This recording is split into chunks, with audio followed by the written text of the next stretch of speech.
Hey there, fellow wanderers. Imagine standing in the crisp, biting air of a fog-laden valley at the crack of dawn. As the mist hangs heavy in the stillness of the morning, you find yourself surrounded by the rugged faces of ancient stone quarries, their jagged edges looming like sleeping giants. The chill seeps into your skin, and the earthy scent of damp stone fills your nostrils. There's a roughness to the air, a sense of ancient toil embedded in the ground beneath your feet. Your fingers are already numb with cold, yet the day's labor has only just begun. Welcome to the life of a medieval stone carver. This is not a fairy tale. It's far from the romanticized vision of skilled artists effortlessly breathing life into stone. The reality is grimmer, harsher, layered with the pain of existence where every breath is tinted with stone dust. It's a world where survival itself feels like a luxury, and each day carries its own set of grueling challenges. So before we dive deeper, I ask only this. If this kind of raw, unvarnished truth speaks to you, click like, hit subscribe, and leave a trace of yourself in the comments. Tell me your city, your time, your state of mind. Now, dim the lights. Let the hum of your fan blend with the wind of centuries past.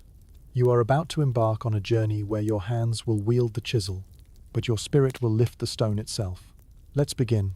And remember, in medieval times, even survival was a luxury. You're just beginning your tenure as a stone carver, and already the realities of the profession sit heavy on your shoulders.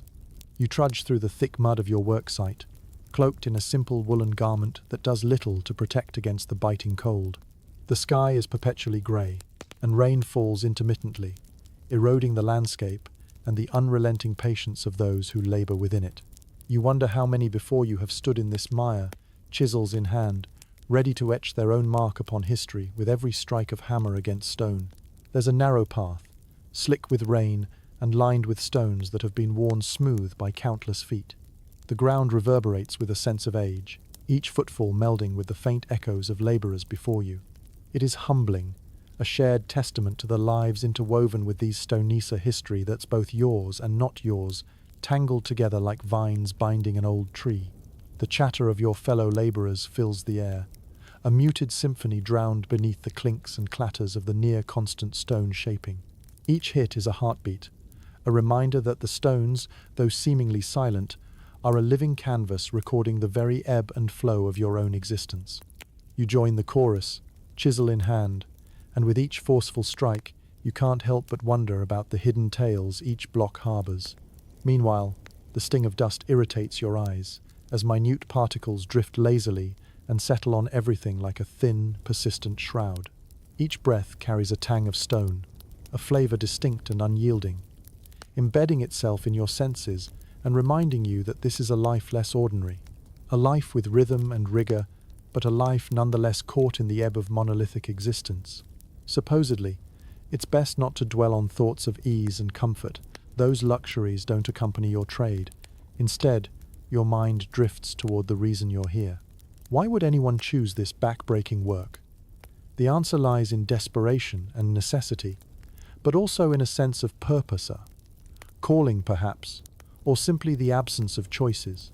And maybe, just maybe, it's the allure of leaving a tangible legacy that your hands can feel in each groove and notch. Historians still argue whether the stone carvers of old were mere anonymous workers or revered as artists in their own right. Were they celebrated for their craftsmanship, or were their identities swallowed whole by the edifices they created, their stories obscured by the stones they shaped? With time, the stones would stand tall and proud, while the carvers became whispers in the annals of history, their names long forgotten. You glance up at the half-finished facade of a towering cathedral, its skeletal arches reaching skyward in a silent plea. In these moments, you realize the perennial weight of your burden. This building you carve is greater than you. It will outlast you and countless generations after you. And yet, despite the harsh realities, the looming presence of drafts, the stone dust that never quite disappears from your skin, you find an odd sense of peace in the rhythmic beating of your tools. Here, in this ancient world of stone, amidst the air thick with potential and dreams unspoken, your contribution is profound yet unseen. Your hands hurt, calloused fingers working tirelessly, but your heart swells with a quiet pride. And so, you carry on with your labor, part of a lineage untold, united by sweat, stone, and shared history. The wind howls, and the clang of iron on stone creates a fierce harmony. Remember, this existence isn't romantic nor mythical, but it's your reality in this unpolished world where each day brings a new, unyielding challenge against the backdrop of time. The day drifts on as your hands bleed into motion, working tirelessly, enduring ceaselessly. You may not resurrect stories or birth legends, but you build them, one stone at a time. The grueling apprenticeship phase of your stone carving journey begins with humble, origin-sweeping floors, fetching tools, and observing the masters at work as you cling to any scrap of learning like a medieval apprentice hoarding pennies. Each morning, you're stirred from sleep by the soft light filtering through a small window, the air inside damp and chilly. You smell the mingling scents of earth and sweat, a blend that becomes both familiar and strangely comforting in your new life. You rise early, your body still stiff from yesterday's labor, and as the misty dawn curls around you, you commence another day in the relentless cycle of learning. The master carver calls you to the worksite, his voice carrying a tone of authority achieved through years of practice and precision. With a gruff nod, he hands you your first task, organizing the array of chisels, mallets, and hammers. Your fingers glide over the cold metal and polished wood, each tool bearing its own weight in history, each imbued with the stories of countless projects. Some of these tools, passed down through generations, whisper tales of past constructions, as though the iron remembers each chisel stroke and the hammers echo every strike against stone. Your duties start small, your initial responsibility being to blend seamlessly into the environment, perhaps like a shadow against the wall in a dimly lit room. The task is not glamorous running errands and maintaining the worksite's cleanliness, but it offers you the gift of observation, a silent gathering of technique and skill from those around you. As an apprentice, you quickly realize that carving is more sacred than it appears. There's a dance in the way these men mold stone, a rhythm to their movements that belies the stiff reality of their muscular tasks. You study their hands, watching for the subtle ways they pivot wrist and flick fingers, each motion precise and intentional. You note the muscle memory, the way they move, as if guided by an invisible script. When apprenticed, you learn that patience is perhaps the greatest lesson, more enduring than the stone itself.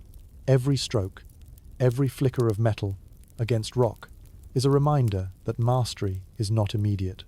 Instead, it is built layer by layer, like the ancient cathedrals they erect, structured upon a lifetime of learning. You must scrape at ignorance until you unveil understanding.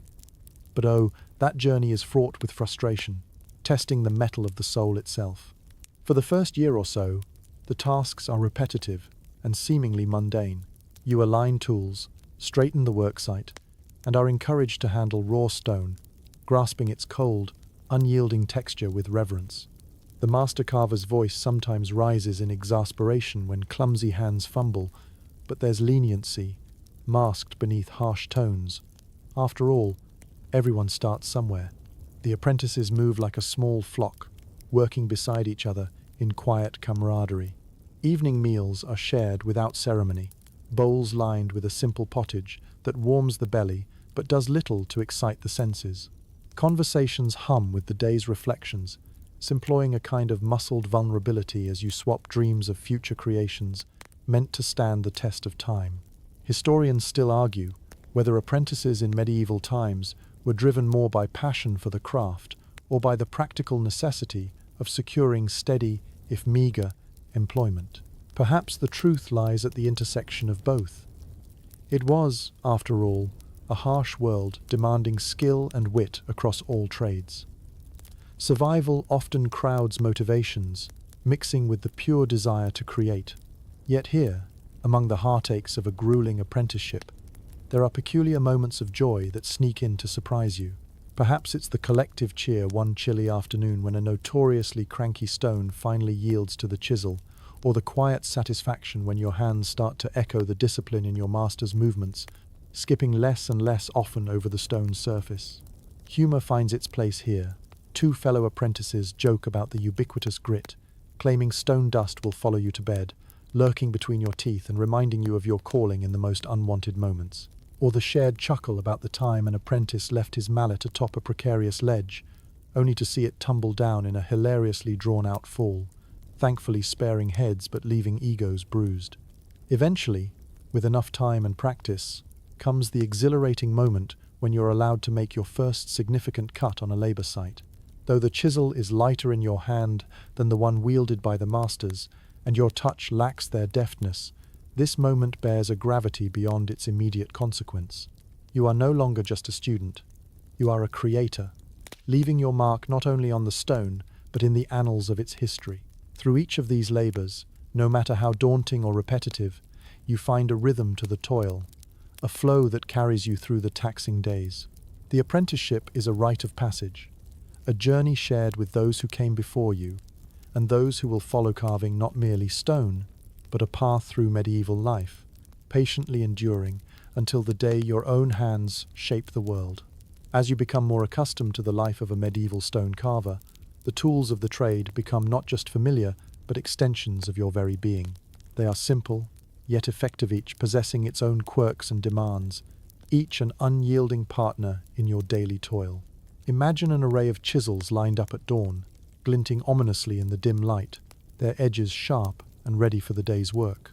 First, there's the chisel, your constant companion, which comes in a variety of types-pointed chisels that pierce like the incisive edge of a medieval argument, flat chisels that remind you of your aunt's flatbread, and tooth chisels whose jagged teeth love to nibble at the stone with a ferocity that seems almost gleeful. As you grip these instruments, their handles worn smooth from use, each chisel feels like the promise of potential just waiting to be unlocked. Then there's the mallet, a stout and sturdy tool that lacks the finesse of the chisel, but carries its own powerful simplicity. Made of wood, and sometimes bound in iron bands, the mallet's weight can be comforting as you grip it. The swing of your arm becomes a meditation, the rhythm of impact, a conversation between hand and stone. Its thud is solid, definitive, a sound you imagine reverberating through the marrow of the earth itself. The tools are old friends, but they're also demanding masters. A slip of the chisel or an ungainly swing of the mallet could mean disaster not just for the stone, but for your hand. You remember the story of an apprentice who learned the hard way, wielding his chisel with more enthusiasm than precision. He ended that day's labor with a regrettable analogies, hand bearing a crude resemblance to fresh bread, dotted with cuts and shorn skin. Not exactly a look you'd want on the dinner table. Your toolkit isn't complete without the shaping tools, rasps and files that refine, smooth, and coax the patterns from the rough stone. These tools, though less commanding than the mallet and chisel, are no less significant. Each stroke lingers, leaving a surface that begs to be touched, inviting hands to graze across its newly smoothed textures. You might just catch yourself tracing these lines in idle moments, admiring the textures that emerge, all the while feeling a quiet pride. Historians still argue whether stone carvers of your era viewed these tools as mere implements or as partners with which they forged a bond. Could it be that with every graze of a rasp, with each emphatic strike of a mallet, the carver imparts a bit of their soul into the project? Perhaps these tools are not merely brass and steel, but vessels of the very spirit of creation. Even though these tools often resemble torture devices from the dungeons below, their importance cannot be overstated. Without them, the grand cathedrals, statues and structures you labor over would remain just dormant blocks waiting in the quarry. Your skill with these instruments becomes a type of communion, a dance of creation that transforms the brutal and coarse into the graceful and timeless. In the rare quiet moments, you and your fellow carvers often joke about the chisel show their pointed ends would make for a fine medieval toothpick, or how, in the event of a hostile takeover by, say, an angry goose, the mallet might stand a chance as an impromptu weapon. There's humor here in the absurdity, humor that mixes with fatigue and turns into raucous laughter that echoes off stone walls, providing levity to heavy hands and shoulders bent with the weight of centuries. But beyond the jest, there's an ineffable satisfaction in this crafter revelation that's difficult to communicate, but palpable nonetheless. To take what is raw and untouched and breathe life into it, to see this stubborn material reveal its potential under guided hands. Despite the challenges and the limitations of these seemingly archaic tools, they're sufficient and, even more than that, they're inspiring. While modern sensibilities might laugh at such rudimentary equipment, to you they've become allies in your quest, tangible links to the enduring legacies you'll carve into history. Each nick and groove you create feels like a subtle nod to continuity, to the eternal dance between creator and creation. At the end of each day's work, when the tools are methodically returned to their pristine state, and the dust begins to settle along with the soft light of evening, you find a modest respite in knowing that these implements are the heart of your craft. Here in this shadowy workshop, the world stills, and you are left with the echoes of stone, the weight of stories embedded in tools, and the silent promise of another day's creative labor. You rise before dawn, stepping into the chill of the morning, your breath visible in the cold air as you prepare for another day amidst the unforgiving working conditions that define your life as a medieval stone carver. The quarries and sites where you labor are not for the faint of heart. They are places where resilience and fortitude become more than virtues, they are necessities. As the sun begins its tentative rise over the horizon, the dim light casts a grey hue over the world, as if the day itself hesitates to begin. You make your way to the worksite, your boots sinking into the dew-laden ground with a squelch that seems to mirror the slow, tired rhythm of your thoughts. The air smells of earth and stone, a mingling of scents that suggests solidity and persistence, but also carries a biting chill that never quite leaves your bones. The quarry is alive with activity as labourers bustle about, some already engaged in their work with chisels echoing a familiar metallic rhythm. The world is a cacophony of sound, though not one of chaos but of relentless progress. The grating noise of stone being chipped away, the shouts of labourers adjusting scaffolding, and distant murmurs of instructions passed from master carver to apprentice. It's an orchestra of stone, with each strike of a chisel against rock composing a melody as old as time itself. The site is less forgiving than your apprenticeship's warm, albeit Spartan, confines. Here, under the open sky and ever-present shadow of towering stone, the elements play their part ruthlessly. Rain falls in frequent, frigid sheets, soaking both your spirit and attire, its chill reaching into your bones with a persistence unwelcome yet undeniable. It turns the ground to treacherous muck, transforming each step into a battle of balance and fortitude. As much as your hands are set to carve, your feet are engaged in a dance with the earth, always on the verge of slipping. Many a day the wind joins the dance, a relentless force that scours your skin and carries the grit of stone into every crevice, a gritty reminder of the environment you're part of. It whips around corners and yanks at cloaks and garments, playing its melodic part in your stone symphony with the cruel accompaniment of a maestro unyielding. The sun, when it chooses to make an appearance, offers little solace. Its heat bears down with a weight that merges with the rock's natural warmth, creating an oven-like atmosphere. The sweat on your brow attracts the pervasive dust, the two combining to etch invisible tattoos into your skin, a testament to your efforts. The dire physical conditions take their toll. You feel it in the ache of muscles unloading their tension at the end of the day, and in the soreness that greets you like an old friend the following morning. There's a camaraderie in shared struggle with your fellow labourers, a shared glance or passing quip communicating solidarity more profoundly than words ever could. You're all engaged in this daily grind, each person matching their grit against the harshness of stone and weather, linked by the relentless pursuit of creation. Despite all this, humour finds its place among the hardships. Fellow carvers jest about the sun doing half of the carving by melting them into sculptures of their former selves, or how the rain has perfected their swimming stroke during quaint escapades, chasing rogue chisels across the worksite. Laughter, although sometimes scarce, turns moments of dire conditions into memories shared, crafting bonds akin to family. Historians still argue whether such working conditions were seen as a test of endurance or an accepted part of life's fabric in these hard times. Perhaps this fusion of hardship and determination bred a peculiar form of nobility, a semblance of honor in facing and surmounting each day's challenges. You often reflect in the quieter days, when the sky is calm and the air is still, about why anyone would choose this life of toil and strain. Is it the allure of the monuments you create, which stand as a testament to your existence long after your own dust has joined the ordinary ground? Or is it simply the rhythm of the day, the intrinsic satisfaction of shaping something eternal and watching chaos become order under your own hands?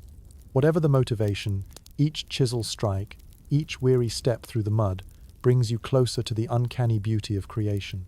As another day draws to a close with the last rays of sun painting the stones in their soft glow, you feel the shared essence of craftsman and craft, enduring in an unending cycle of history, written not in text but carved into the very earth. The quarry, vast and echoing, stands as the foundation of your craft, a place of both potential and peril. Its yawning expanse stretches out before you like a cavern crafted by titans, its walls hewn with marks from centuries of hands like yours. As you enter this realm of rock, your feet tread carefully over loose stones and shifting earth, each step a small gamble in a landscape filled with hidden dangers. The air hangs heavy with dust and the unmistakable scent of raw stone, an aroma both oppressive and oddly invigorating as you go about the routines that have become second nature. Your quarry work is dictated by the rhythm of nature, as much a participant in its cycles as you are a shaper of its form.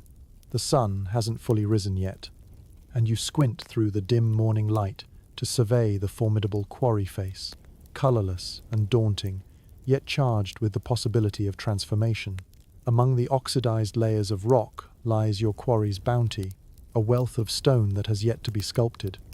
Yet tantalizing as this promise might be, between you and that bounty stand risks manifold. The quarry offers no kindness, and a simple misstep could send rocks tumbling, small avalanches that remind you of the fine line between creation and destruction.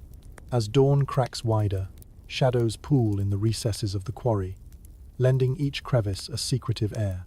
Your fellow labourers fan out with caution, the clinks of picks and the scrape of shovels intermingling with cautious chatter.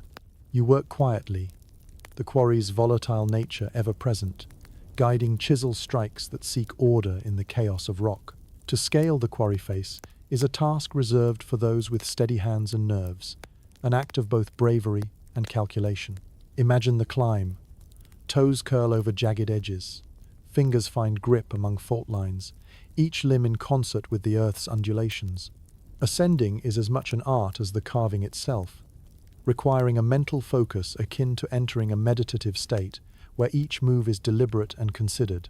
Perhaps you recall the tale of a brash apprentice who climbed with overconfidence, neglecting the tactile conversation between climber and rock. His fall was not just physical, but a humbling return to the earth, shocking not just him, but the silent stone affair that watched. Luckily, he landed on an old pile of discarded cuts, bruised in body and pride, but alive albeit adorned with more purple patches than a medieval tapestry. Historians still argue whether stone quarries were hells of hardship or proving grounds for skills and metallers, much a part of the stone carver's legacy, as the architectural triumphs themselves. What is certain is that the hazards were as real as the stones, the potential for catastrophe, a constant backdrop to the daily pursuit of discovery. Let's not forget the looming spectre of natural disasters. Landslides could claim the life of an entire work crew in seconds. Torrential rains might turn solid footing into a treacherous slope. Earthquakes, rare but devastating, crumple quarries like paper, turning solid rock into chaotic ruin and sending workers scattering for safety. And yet, the quarry remains an extension of your world, challenges notwithstanding. Like an artisan's canvas, you approach it with respect and resolve, its dangers reminding you that creation is an act born of respect as much as of skill. In these spaces, a camaraderie blossoms between worker community, bound by their collective toil, and the shared stories of near misses and narrow escapes. Pushing wheelbarrows laden with stone, you exchange nods and jovial banter with others, as exhausted spirits lift, buoyed by the interweaving of common purpose. Stories around the evening fire often tell of legendary carvers who supposedly had mastered the art of predicting the terrain's moods, a superpower of sorts that protected them against the whims of stone and shadow. True or not, the stories serve as a balm, after long days' yarns spun to lighten burdens and jewel the hardships with a glint of enchantment. As the day wanes, the molten sun dips low, painting the landscape in hues of ochre and rust, deepening the shadows until they all but conceal the quarry's depth. The cool of approaching night restores life to tired limbs, and you prepare to leave the quarry behind, a daunting realm that, even in repose, seems to breathe its challenges and mysteries. Just before your departure, you cast a final glance at the vast stone landscape, feeling once more that pull of ancient history and future potential, the lived and the imagined entwined. Here, in danger's close company, you carve not just stone, but echoing memories, ones that promise to endure long after the perils have passed silently into dust. The process of stone selection is akin to choosing an uncut gemstone, fraught with uncertainty, yet shining with potential. Each stone you lift your gaze to must be scrutinized at it is here, that judgment and instinct converge in the craftsman's art. As the sun inches higher in the sky, casting sharper contrasts and deeper shadows upon the quarry walls, you stand before a rugged expanse of stone, awaiting discovery of the perfect block for your purpose. Selecting stone is less about visuals than the unspoken dialogue between carver and rock. To the untrained eye, all stones may seem indistinguishable, as anonymous as the uniform grey of storm clouds. But you've learned to see beyond the surface, to perceive the soul of the stone itself, the subtle interplay of veins, the texture that reveals its history, its time spent under pressure deep beneath the earth. You start by listening not with your ears, perhaps, but with senses tuned finely to the whispers of stone. There's a peculiar intimacy in running your fingers over a potential candidate, feeling for fissures and faults hidden within the rock's hardened shell. Each stone is its own world. Each weathered surface and edge narrates a story of time immeasurable. You search for the right tone. Analogous to a musician tuning an ancient instrument, your fingers coax out resonances that reflect a density suited for the task at hand. The tone of a stone speaks volumes. A dull thud suggests an inner flaw, a fracture waiting to disappoint, while a lively, sharp ring indicates solidity and strength, a potential masterpiece. You're reminded of the age-old saying, "The stone chooses the carver as much as the carver chooses the stone," a sentiment that captures the sometimes inexplicable affinity between craftsman and rock. Historians still argue whether this was a literal belief or simply an expression of the craft's spiritual nature.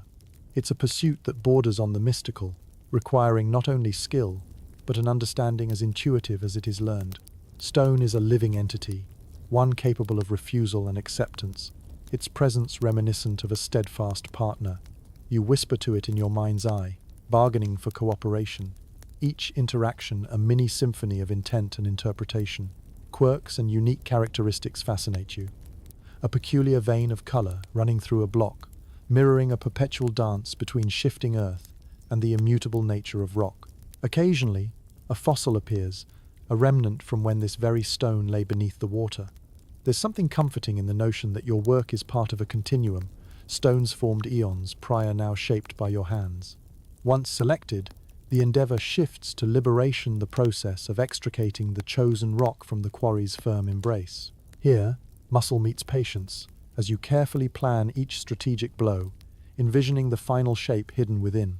Your tools rise and fall, coaxing stones out much as a sculptor releases figures from marble, sweat mingling with dust to leave a gritty sheen upon your skin, a badge of creativity wrought from labor. There's humor, too, in the grave solemnity of stone selection-shared jests ring out across the quarry as comrades light-heartedly mimic your painstaking rituals. They joke about the stone being charmed, about it whispering sweet nothings only you can hear, or how you'd fare at a tea party with your stony friends. And so, surrounded by laughter and mockery, you continue, eyes scanning for the next prize. Day after day, you hone this craft within the craft, perpetually chasing the perfect piece, tempered by the knowledge that perfection is as elusive as the wind. Each stone ultimately becomes a piece in the sprawling tapestry of monuments to which you and your peers devote your lives. As another day's demands draw to a close, and the sun dips gently toward the horizon, you gather your selected stones with mindful reverence, aware that tomorrow's work promises yet further challenges. Today, as you walk back home, each step punctuated with the satisfying weight of your chosen stones loaded upon a cart, You reflect not just on the material, but the meaning behind the act. Stone is more than just substance. It's a legacy that spans eras, one you are honored to contribute to even as it consumes you in its stead. With the quarry's curtain falling and the world turning to night, rest is a welcome companion. In the silence of the dusk, you ponder how time feels both infinite and limited, as rock itself a paradox fit for contemplation. In your hands lies the power to transcend time, to carve your ephemeral life into the eternal stone. As the morning sun climbs higher, casting long shadows that dance across your path, you make your way to the construction site, a bustling, chaotic theatre where the art of stone carving meets the drama of medieval construction. It's a symphony of activity, and as you arrive, the air hums with a medley of sounds, the cranking of pulleys, the rhythmic thump of hammers against wood, and the occasional bark of orders shouted over the din. The site is a confluence of humanity and ambition, where each individual plays their part in an intricate performance. Master builders, stone carvers, carpenters, and laborers swirl together in a dance that, while seemingly anarchic, holds an undercurrent of synchronized purpose. The scent of fresh-cut timber mingles with the ever-present aroma of earth and stone, each inhalation a reminder of the composite beauty drawn from raw chaos. Navigating this landscape is a skill unto itself. Scaffolds rise like skeletal fingers reaching for the sky, and you tread carefully through the labyrinth of ladders and rigging, mindful of the weight of stone and the gravity that conspires with it. This is a world dictated not by the haunches of Earth's abundance, but by the frailty of human flesh amid formidable elements. The construction site is a commanding entity, alive in its own right, demanding respect and attention from all who enter its sphere. Today, each assigned task, paralleling the responsibility laid upon your shoulders and the newly selected stones arriving in their unshaped glory. Your role, small yet crucial, is to guide them from rawness into form, sculpting foundations that will support arches, doorways, and towers destined to echo with centuries of stories. The air is tinged with urgency. Stone must fit its destined space perfectly, the integrity of the whole depending on the precision of every cut and alignment. Historians still argue whether such endeavors were driven more by practicality or hubris, but the towering monuments that seat themselves upon the skyline leave their rebuttals graven in silhouette. At times you pause, finding a moment of wonder amid the bustling efforts, allowing your fingers to brush against the stones, feeling the promise veiled within each block. With every project you undertake, there's a thrill intertwined, with the knowledge that your hands shape history in the making, albeit but anonymously within the grand weave. While each stone awaits its place in the grand puzzle, you know that the seeming melodrama of the site is underpinned by a shared pursuit, this dance of diverse dreams captured in the medium of brick and stone. Challenges abound at the construction site. Human egos flare alongside natural obstacles. The tension of effort can stir tempers hot enough to rival the sun itself. Yet, as ever, humor finds a foothold in the daily trials, smoothing the edges of tension. Light-hearted bets over which bricklayer will reach the highest point first prevail, accompanied by the playful exaggerations of one laborer's purported encounter with a particularly stubborn stone that bit back. Midday arrives, marked by the sun at its peak, and a brief pause in labor as workers gather for a respite. The meals are simple: coarse bread, cheese, and ale, if you're fortunate, shared amongst comrades whose presence comforts as rewardingly as a hearth's warmth.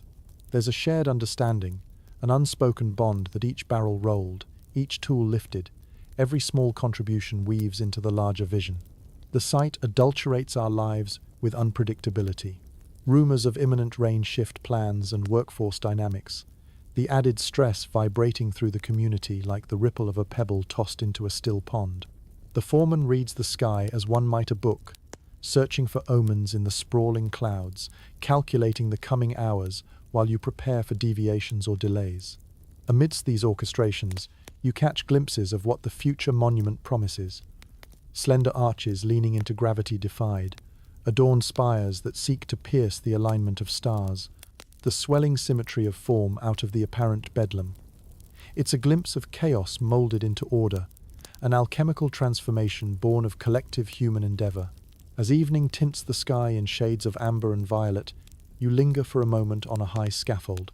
The city sprawls beneath you, a sea of rooftops whispering their own tales, and you are struck by the temporality here, how this effort spans beyond lifetimes, standing testament to human audacity and creativity. Descending with the others, your heart is lightened by the day's progress, each step synchronizing with those around you as you depart. Your body aches, surely, but there's a satisfaction that surpasses the throb of weary muscles, weaving through tired limbs like the gentle embrace of a memory left unfinished. As you leave behind the peace and pandemonium of the site, you carry with you the knowledge that each stone set carries echoes beyond the present momenta, melody to which the future, though unseen, will clap as you dissolve into the enveloping night.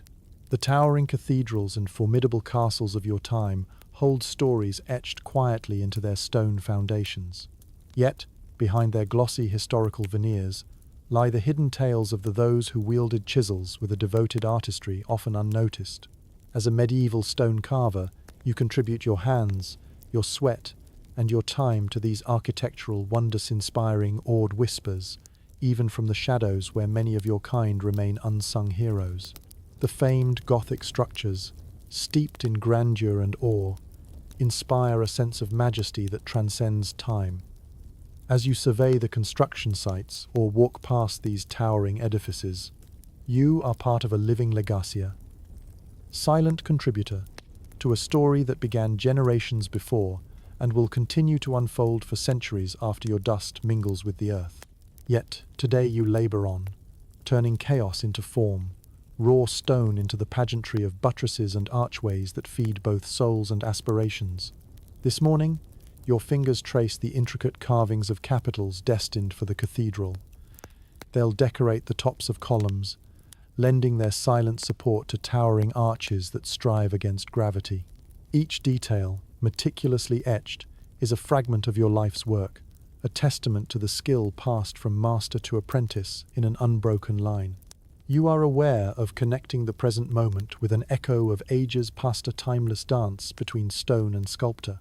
Hidden within the grandeur of each monument is a whispering homage to those whose lives were bound with the stones they shaped.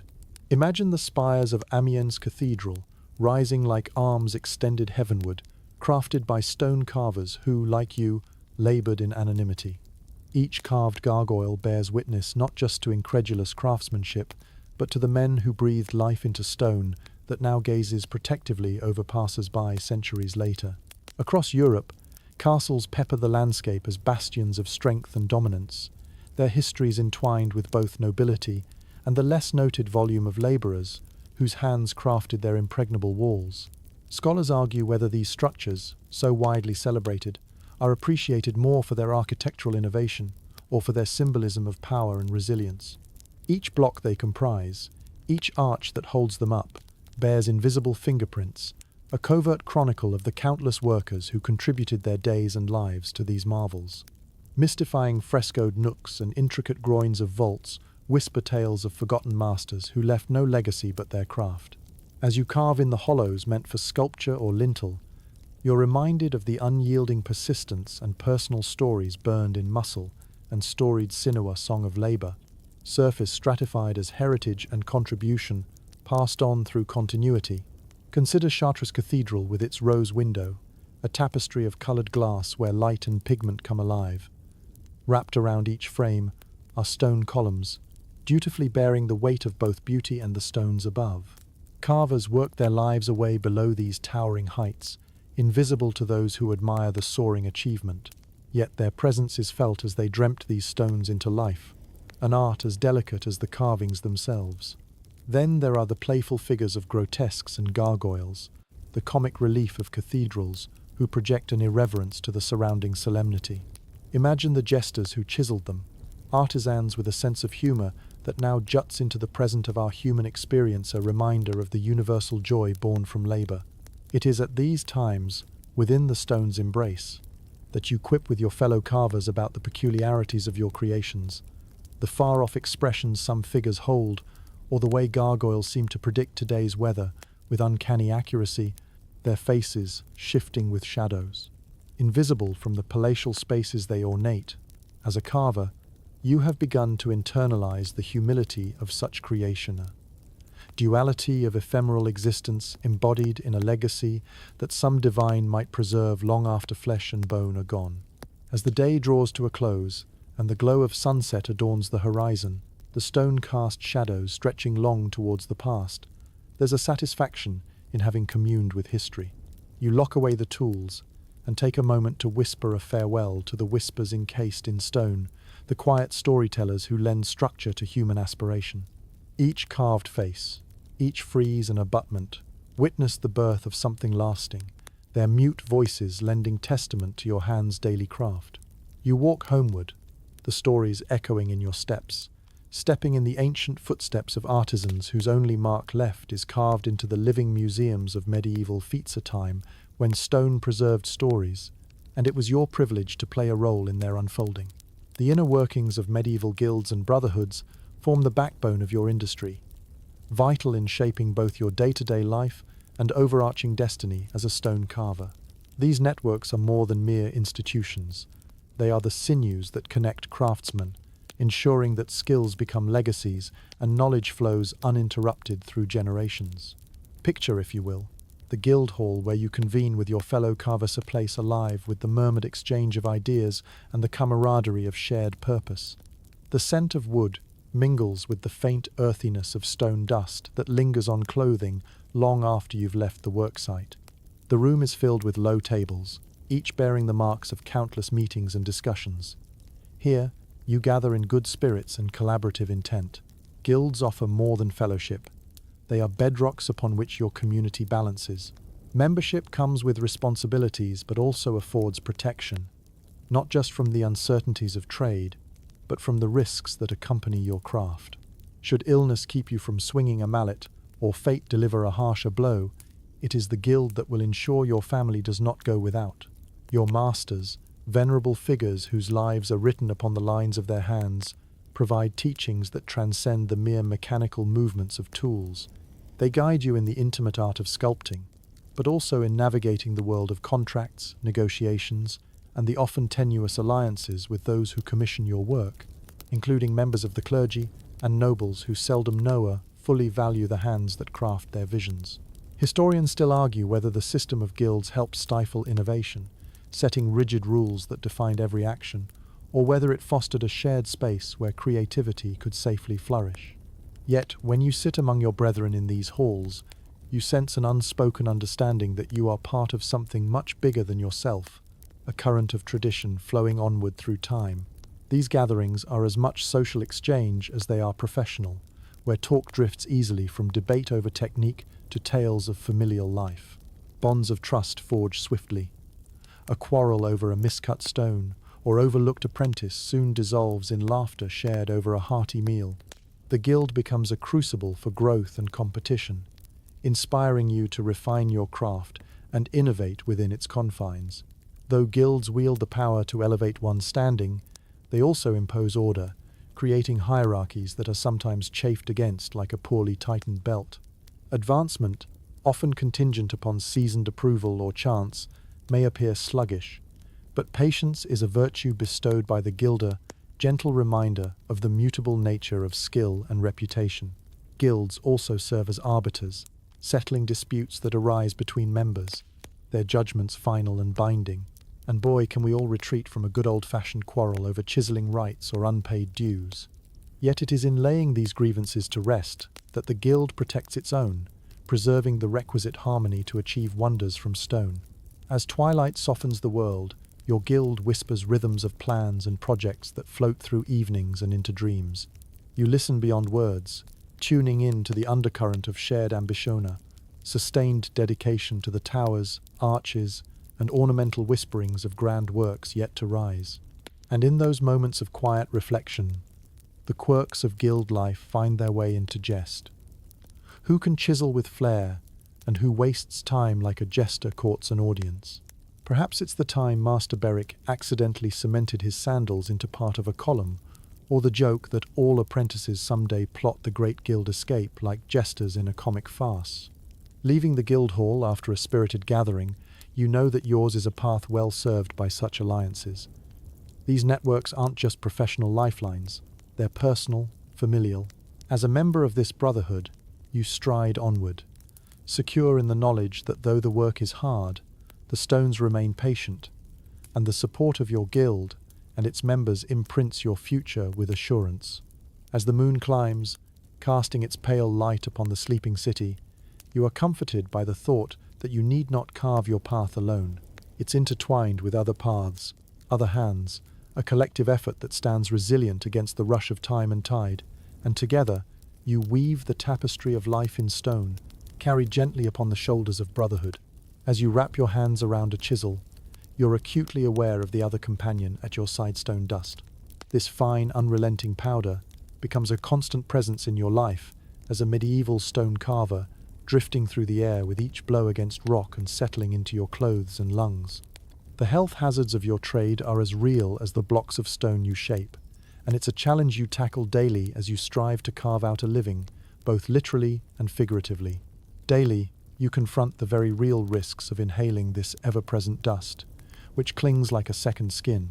The fine particles swirl around you, silver ghosts in the air, and you can't help but breathe them in despite your best efforts.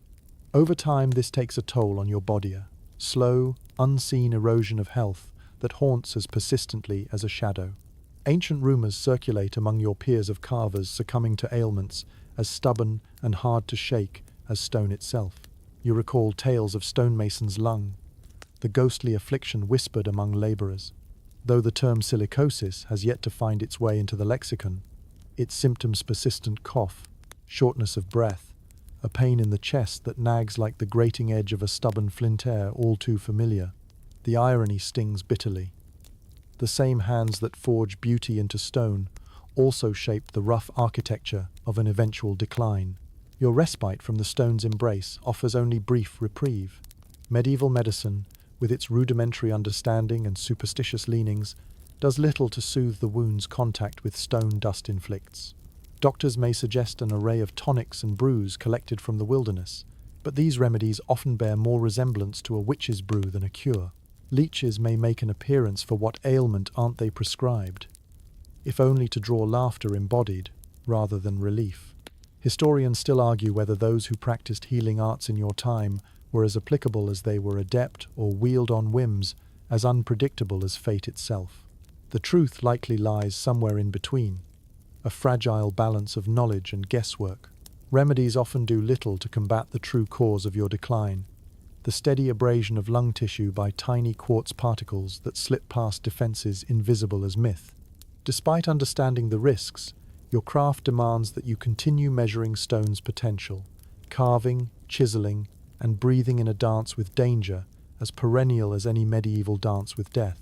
Humor, as ever, weaves through moments of shared duress, a jest sprung from a hack in the throat, reimagined as a sign of virility, or a jest that stone dust is a substitute for seasoning.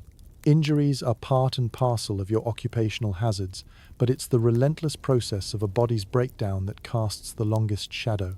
Not all is gloomy. Camaraderie lightens the burden, as your group shares stories and mirth between fits of coughing amidst the determined pursuit of beauty.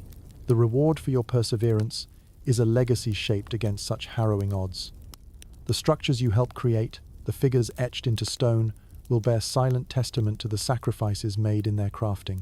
They whisper tales of triumph and tribulation, reminders, for those that listen closely, of the workers whose breath was exchanged for beauty. On more serene days, you find pockets of respite in the physical exertion, the rhythmic raising and lowering of hammers that gift the moment with an ephemeral freedom from thoughts of deterioration. Logical in the structure, your mind clears, allowing creativities unfurl. You carve, chisel, and breathe life into the stone, as though the very activity provides a balm for the spirit, even as it taxes the flesh. You end another day amidst the dust, a weary but proud artisan. Despite your heavy steps and heavier chest, there's a satisfaction layered in knowing each breath mingles with the stones that shape the world. The ancestral trade, nested in mystery as it is, endures a testament to resilience whose tales endure within the annals of stone and memory, uplifting both the gravitas of art and its capacity to convey the unspoken narratives of your age. As you retire to your quarters for rest, those lingering coughs echo against the cool night air, but tonight you can see past them to the beauty beyond. In the twilight's soothing embrace, you find a quiet strength, a resolve to face another day of chisels and stone dust with every inhale and subsequent exhale, a silent vow to endure. The concept of a work-life balance is a modern luxury that seems more like a quaint fairy tale than reality in your corner of the medieval world. In your life as a stone carver, work extends into every waking moment, and rest is often a fleeting whisper luxury rather than a regular respite. You awaken each morning under the dim veil of pre-dawn, and your labor commences before the first light of day dares peek over the horizon. The hours stretch long and lean, meandering into a river of work that seems without an end. As you trudge to the familiar grounds of your worksite, there's a comfort in the predictability of it all, the repetition of days spent in the thrall of stone. Yet the monotony, too, carries its own wear, melding seamlessly with the aching of muscles taxed by a never-ending cycle of toil. The bell at the church or the sun's position in the sky dictates the rhythms of your day more precisely than clock hands. Your workshop is a space bustling with activity, alive with the cadence of hammers falling like locusts upon fields of stone. The clang of metal against rock becomes the pulse driving your efforts a relentless march in tandem with the earth's natural rhythms. Lunch consists of a hurried bite of bread, paired with cheese, perhaps softened with a sliver of salted meat if fortune favors you. It's a meal quickly taken, fingers finding opportunities to massage taut shoulders, while exchanging quips with fellow laborers alleviating the pressure of the relentless grain. Despite the simple joys work brings forth camaraderie, the day's demands push any sense of equilibrium far from reach. The reality of exhaustion is unyielding, each passing hour stacking upon the last with a weight that feels insurmountable. As the sun casts its descending glare upon your hands, etching shadows of effort into stone, you find the flickers of time yours elusive as midday shadows. Amid this perpetual cycle, humor often acts as a soothing balm, and you soon learn that laughter is a trusted laborer's ally. There's Grigor, who spins tales of dealing with his never-closing kitchen, his antics becoming the stuff of storied legend. He mimics how his wife hands over lunch from an invisible counter, swatting at him to return to work an imaginary exchange, replayed regularly to stave off the afternoon haze. Historians still argue whether labor in your time was a measure of survival purely, or carried an element of pride and identity woven into personal continuance. Whatever the undercurrent, the work you perform, though demanding, threads labor's true weave. The patterned ballet of steps between one project and the next yields a tapestry woven by earlier hands, though a little dustier. Long hours nurture a deep connection with materials that seem to influence not just your body but your mindset. While each chisel strike echoes with the effort of pursuit, it also imprints meaning upon ordinary moments, layers added to the unbreakable history of stone. Evening arrives eventually, trailing the same majesty with which it approaches each day, softening the world in its gentle glow. It marks the end of labor, the closing of chisels, and final touches brief moments carved from a broader narrative. As tasks are completed, a body aches. These aches are not merely the result of physical strain, but carry the weight of emotional longing to merge with warmth and rest. There's poignancy in the closing bell, a familiar note that marks the end of another day enmeshed in labor. As you return the tools to their places, you pause, acknowledging the effort etched into stone, the echoes of your existence rendered as labor enshrined in form. The path leading home unfolds leisurely beneath your feet as the melding velvet of dusk spreads, carrying the scent of fresh blooms mingled with the aroma of evening fires cooking wholesome meals. You travel with a growing lightness in your step-7 wearied legs, spring forth knowing reprieve is near. Rest finds you enveloped in shadows, and the promise of another day beckons from the edge of sleep. Eyes close upon the delicate, infinite balance between work and life. Delicate thread, drawn tight with hope and forged with dreams. Tonight's slumber will knit a reprieve into your work-worn form, restoring vigor to muscles wearied by demands. And so, as the stars etch celestial patterns high above, you indulge in dreams woven from stories each stone could whisper if inclined to speak. Night carries the steady balm of rest, and in your dreams, chisels lie silent awaiting. Another day, another stone, another chance to carve the eternal from transient moments. As a medieval stone carver, the subject of payment is an ever-present thread woven into the fabric of your daily life, the thread that is as uncertain and unpredictable as the work itself. You awaken each day with calloused hands, ready to shape stone, driven by the hope that your efforts will, in turn, secure sustenance and perhaps a modicum of comfort for yourself and your family. Yet, as you well know, payments for your labors are anything but consistent. The arrangement of recompense is dictated by agreements that often feel as shifting as the wind. If you're fortunate, the promise of silver coins echoes in your mind as you shape each block, chiseling with the hope that the clinking of metal will follow the rhythmic clattering of stone to ground. On the first day of the month, you and your fellow craftsmen find yourselves gathered expectantly near the quartermaster's office, a crowd of weathered faces marked with a blend of anticipation and apprehension. It is here, at the edge of transaction, where the reality of your financial standing unfolds in real time amid an air as tense as a bowstring.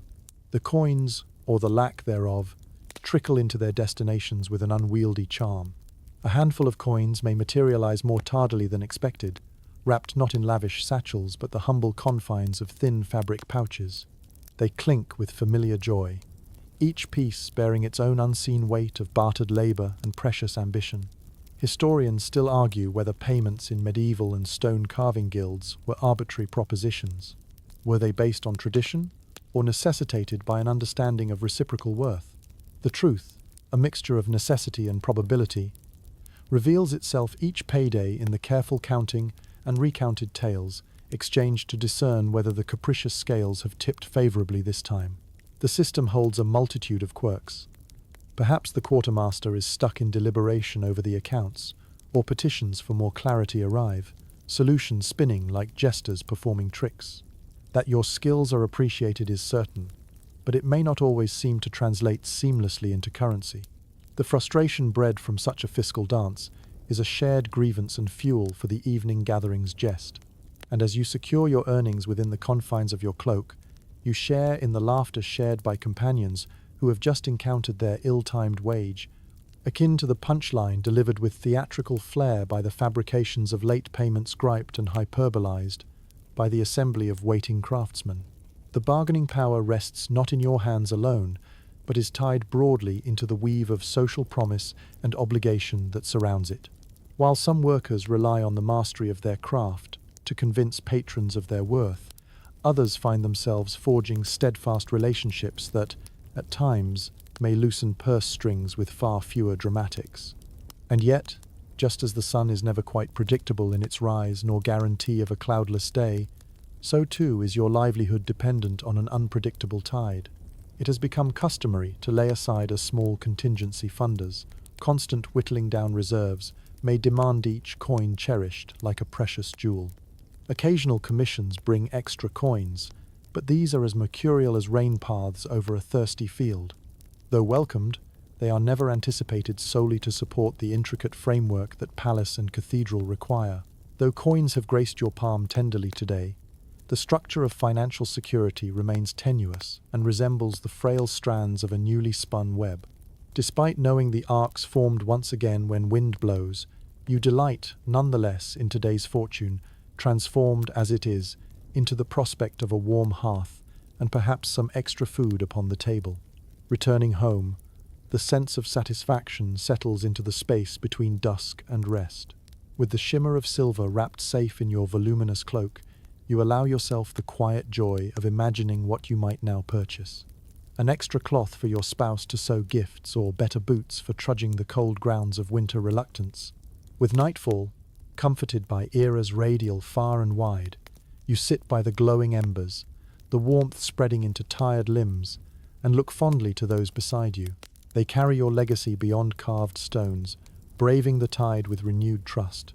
And tonight, each chiseled edge finds its rest the promise of earned coins briefly satisfying, while the riddles of a stonemason's life fashion themselves anew for another day.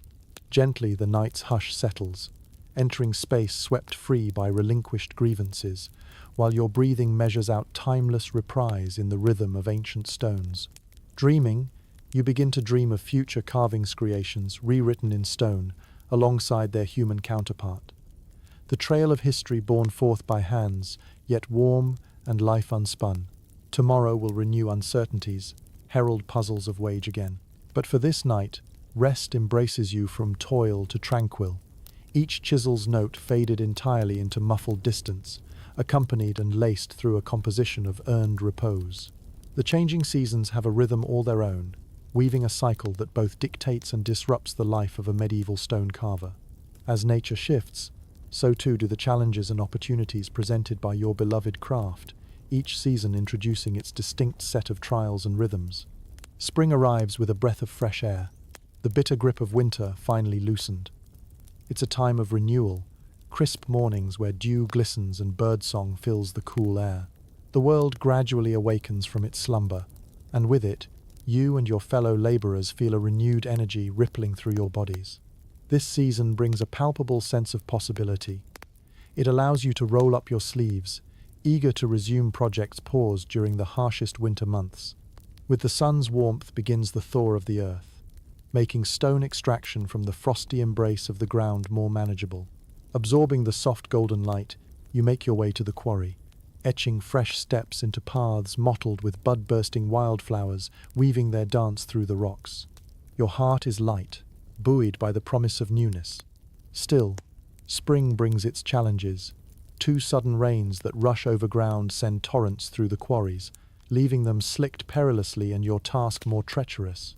Oddly enough, humor blooms alongside attempts to predict which apprentice will slide unintendingly into a produce of last day's labor. Each incident followed by laughter thundering down Quarry Alley. Summer, with its full, vibrant embrace, greets you with longer days, the sun's journey stretching well into the evening, allowing for labor that feels almost endless.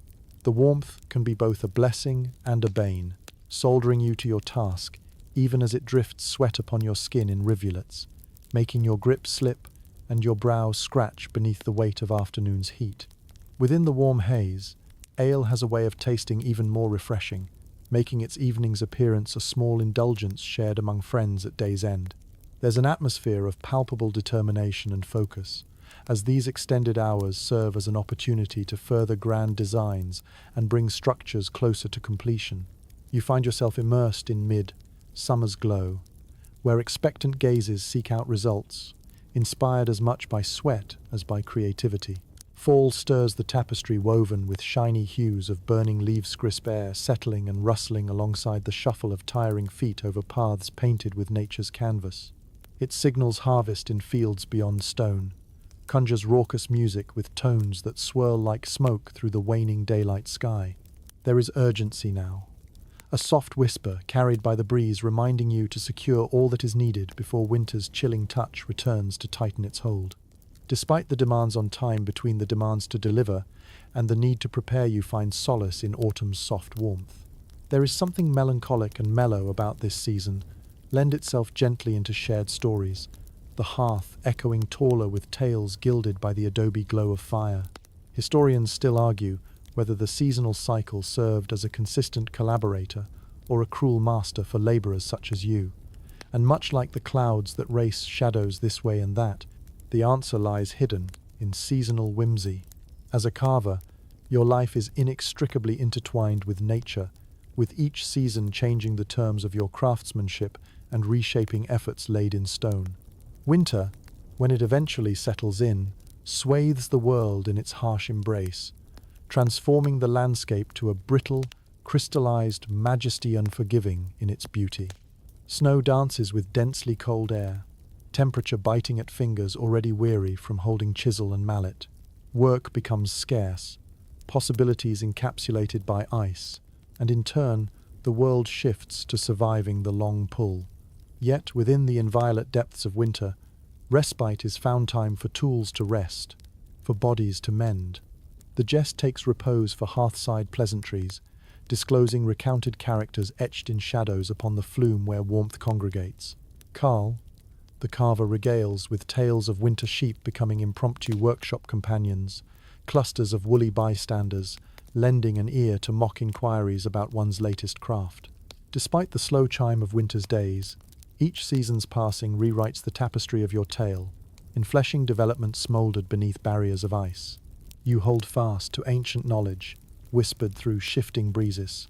The cycle will turn again, and the morning light soon be knotted with spring's dawning smile. For now, gather each ember's capture, gather wisdom, and spin sanctum with those held close. As you cradle a well-deserved rest with weary contentment, your breaths grow heavier. A solemn lullaby, granted by seasons passed each beat, every stone released, retouching chalices biding spring. And, in time, the embrace of another cycle will introduce new vitality and endeavors. Folded tides passing, winds of change encircle your form. Prisoner no longer only of toil's song but disciple of nature's grand score, each rebirth heralding beginning's new stones to sculpt and stories to tell.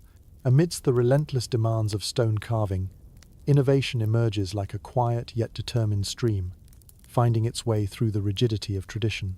In your craft, where predictability might seem to reign, you're drawn to the subtle changes and evolving techniques that promise greater efficiency and perhaps a touch of ease amidst the toil. It begins with the tools themselves. You've seen the evolution firsthand, from the heavier, unwieldy chisels that make your fingers protest their weight, to more refined implements crafted with precision that allows for deft maneuverability. The edges sharpened to a finer point, better suited for the intricate designs required in the ever more elaborate cathedrals and castles that rise anew with each succeeding generation. There's an excitement in how these innovations seep into your work, enhancing your ability to coax beauty from raw stone. The once blunt force required to pierce a stubborn rock has slowly given way to a finesse and control that allow for greater nuance in your carvings. You marvel at how the finer chisels can shape stone with the artistry of a painter's brush on canvas, each stroke smooth and deliberate. The development of scaffolding, light yet sturdy, allows for safer access to higher design elements, a modernization heralded by practical craftsmen and ambitious architects alike.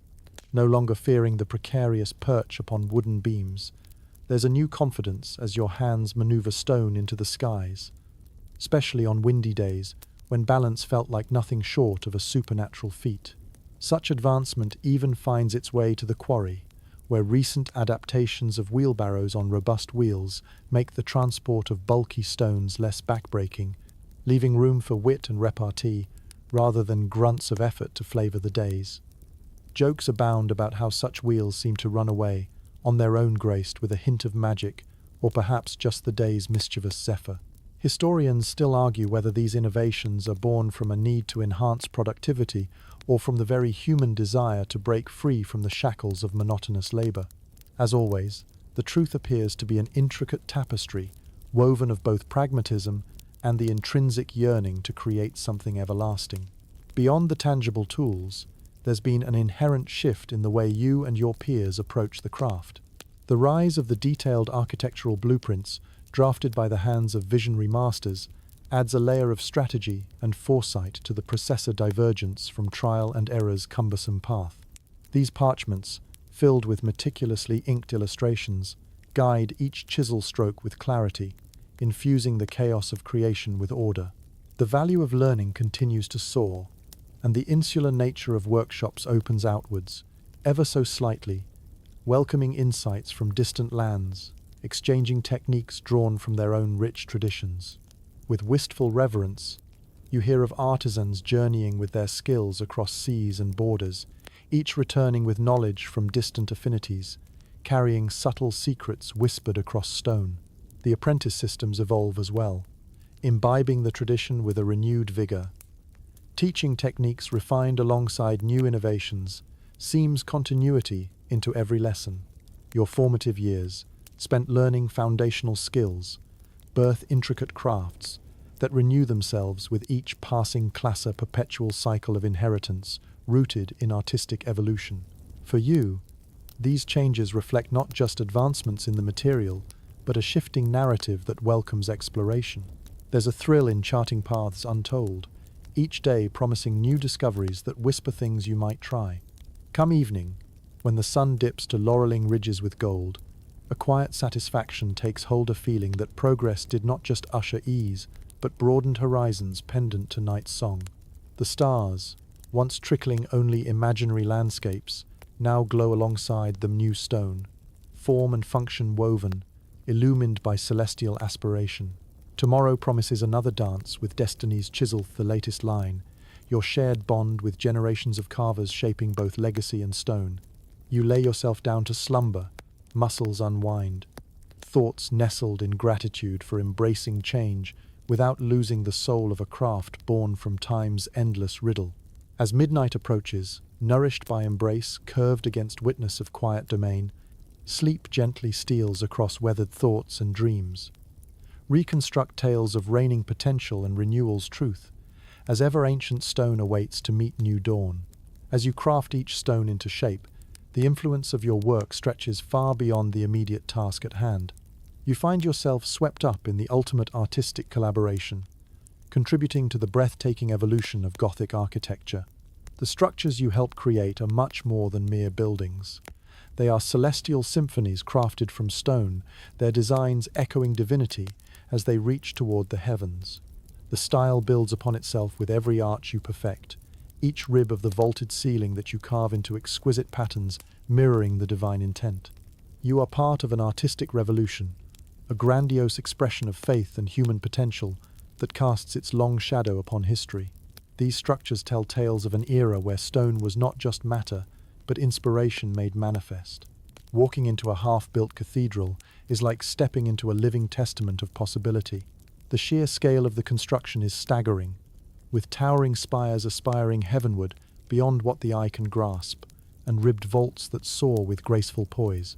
It is here where geometry and artistry meet, each curve calculated, each line meticulously placed in perfect symmetry as a testament to human ingenuity. The adoption of the pointed arch revolutionizes your workflow. It lightens the load, distributing weight more evenly and allowing for taller, airier spaces that breathe with a lightness previously unknown. The innovation invites an artistry that transcends hand and chisel, asking you to transcend the material and reach for new heights, both literal and metaphorical. Historians still argue whether the Gothic style arose solely as a product of engineering advancements, or whether it was as much a reflection of the human spirit yearning to connect with the divine. In these soaring structures, whereby light filters through intricately designed stained glass windows in streams of kaleidoscopic illumination, you find yourself part of a conversation between earth and sky, humanity and the infinite. Your role in this dance grows in the subtleties, those stone-carved figures keeping watch over facades, the gargoyles perched for centuries to guard against malevolent spirits, the saints with their serene countenances seeming to whisper prayers draped over stone. It becomes clear that every chisel strike is a prayer made solid, a benediction set into the architecture that defines the faith and artistry of your time.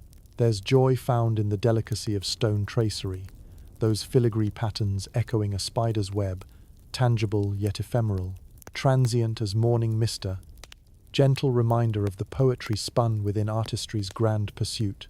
To carve is to commit to eternity, writing your existence into the world's narrative with every curve and contour your craftsman's innocence uncovers.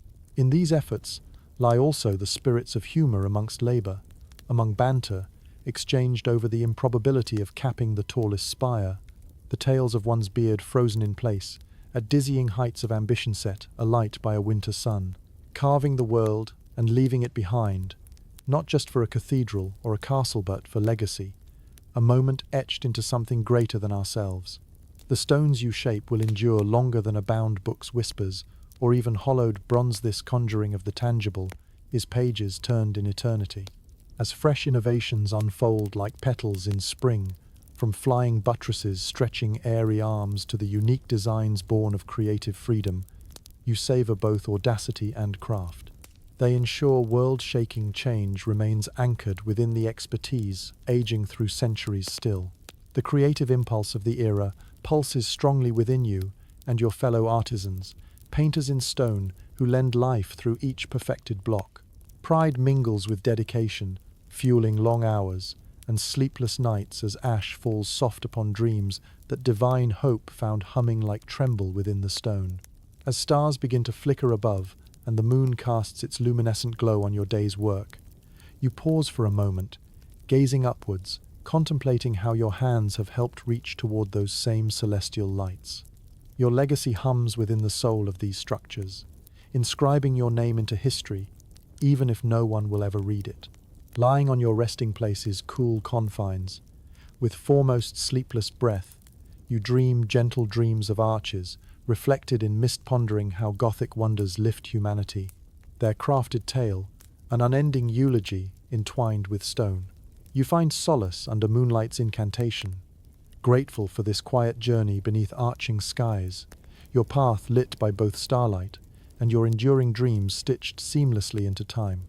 As dawn breaks, casting its golden glow upon the intricate stone carvings you've crafted, your connection with the divine becomes evident in the towering edifices that dot the landscape. In medieval times, religion is not just a backdrop, but a profound influence on your craft. It breathes life into stone, guides your chisel, and imbues each creation with a purpose that transcends mere artistry. Every cathedral, abbey, and chapel you work on serves as a spiritual conduit, a bridge between humanity and the divine. The architecture itself reflects heavenly aspirations, with designs stretching skyward, lit by ethereal light pouring through stained glass windows.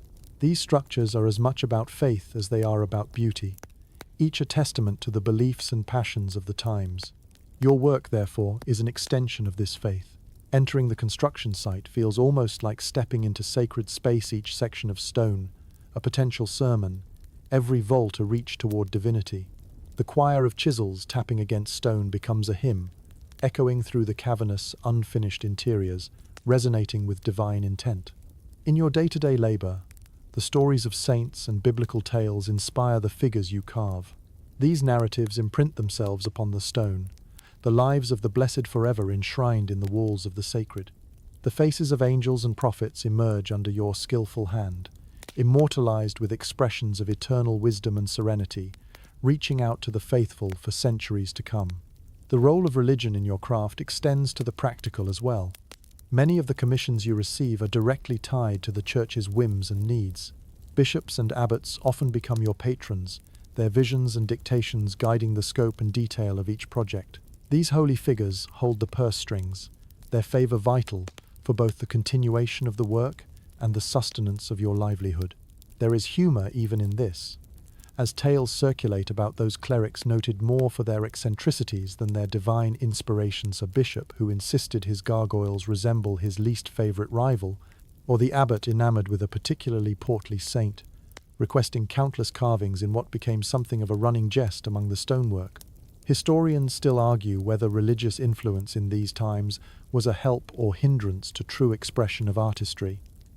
But the evidence, etched in stone and adorned across countless spires, seems to speak of a harmonious interplay between faith and craftsmanship. Faith, it appears, does not shackle creativity, but rather lends it a voice, a canvas upon which belief and artistry intertwine. As you carve amidst these sacred efforts, there's fulfillment in the understanding that the places you help create will provide solace, inspiration, and community. Take, for example, the vast entrance facade designed to welcome the masses, sculpted with a hand that feels guided by more than mere skill intended, to embrace both sinners and repenters under the weight of its magnificent beauty. The very layout of a cathedral is a testament to faith's role. The cross-shaped plan, symbolic of Christ's sacrifice, guides the visitor from west to east, traversing not just space, but a spiritual journey of solemnity and reflection as they approach the altar. In quieter, contemplative moments, you find yourself pondering the true nature of your work. There's a deep sense of peace in knowing that each mark you make, each figure brought into being, contributes to a tapestry of devotion and history. It is no small feat to find one's purpose intertwined so closely with the eternal, to see your own reflections not just in the surfaces of polished stone, but in the awestruck eyes of those who come to worship. It's a gratifying yet humbling thought that the structures you carve not only stand as a testament to human ingenuity, but also as sanctuaries meant to lift spirits, provide reflection, and nurture belief. It's a dance between heaven and earth, a subtle interplay captured in stone that transcends the bounds of time. As daylight ebbs and the firmament twinkles softly above, You find solace in prayer dialogue, not just with the divine, but also with the stone beneath your hands. You're part of something greater, your life and your work, an echo of devotion. Falling into a peaceful slumber, you dream of arches that cradle the skies, saints who whisper blessings from sacred alcoves, and the harmony of stone and spirit each. A reminder of your place in this divine narrative, where faith finds physical form. You rest in the knowledge that even as the world changes, the sanctified stone will endure your invocation made manifest. Beneath the soaring arches and divine vaults of the cathedrals, there exists a largely untold story, one of quiet persistence and hidden contributions. Women, often overlooked in the annals of stone carving history, played roles that, while less visible, were no less vital to the industry that you inhabit.